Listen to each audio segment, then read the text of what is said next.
প্রেশারের সঙ্গে আপনার বডি ওয়েটের, লিপিডের, স্মোকিংয়ের, সুগারের কিন্তু লিঙ্ক আছে।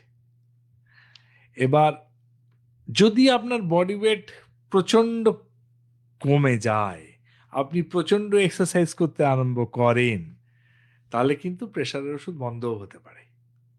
It is not set in stone.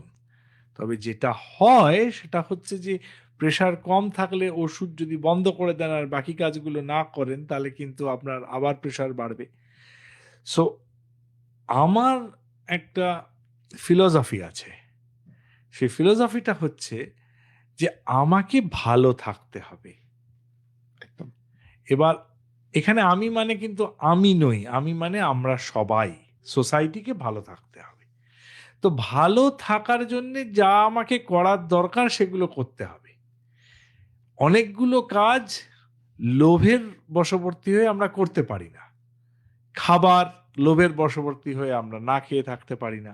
Cigarette লোভের বশবর্তী হয়ে আমরা না স্মোক করে থাকতে পারি না। মদ লোভের বশবর্তী হয়ে না খেয়ে থাকতে পারি না।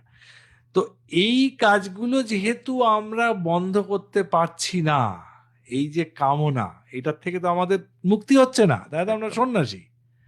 সো ন্যাচারালি আমাকে সেইটা ব্যালেন্স করার জন্য আপনার এই সমস্ত ব্যাপারের দিকে আসতে হবে।